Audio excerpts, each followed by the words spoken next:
Значи аз мисля за Насти Хахо, че е хиперпичка и е адски забавна.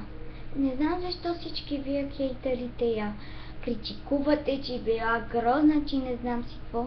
А не знам дори вие хейтерите дали я познавате и дали знаете каква огромна пичага е тя.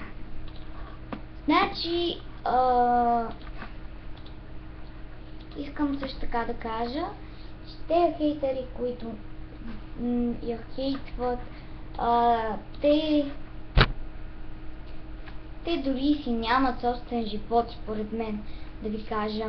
Защо? Защото те са някакви откачалки, буквално, които се чудят какво да направят. И да. И просто ми е адски очудено. Те вред ли са, не са ли, не знам, но въобще не знам. Някакви адски тъпи сте човек.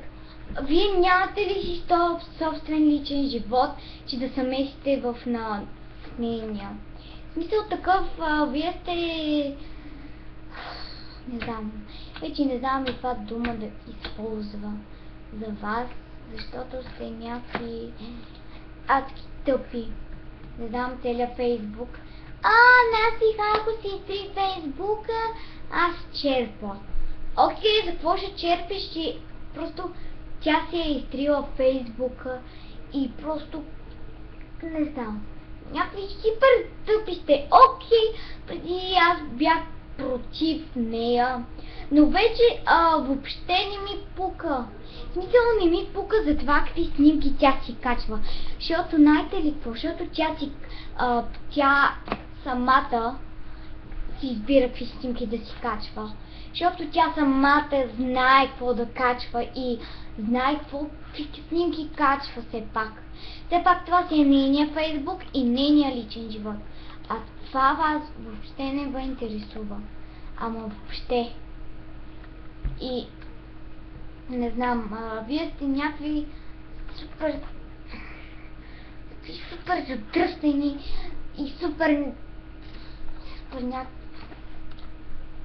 Не знам, хора, вие нямате ли си личен живот, че да се занимавате на Габриела? Само това искам да знам.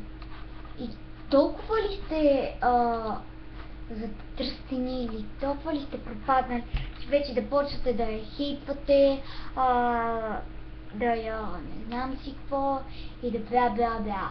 Ами хора, разберете, така и засипвате живота.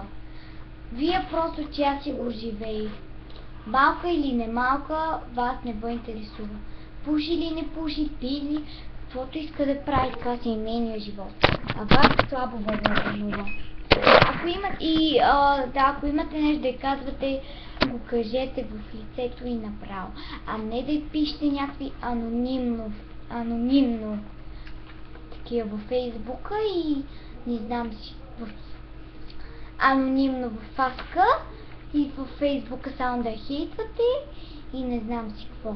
Някои ми викат, че дори е почнала така, Габриела, случайно да я просто така да я пиши.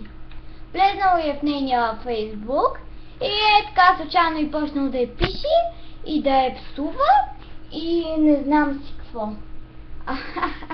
Забавни сте. И то много. Защото тя няма да почне така изведнъж да псува някой, който въобще нищо не е направил. Хора, моля ви се, стегнете се и да. Това е.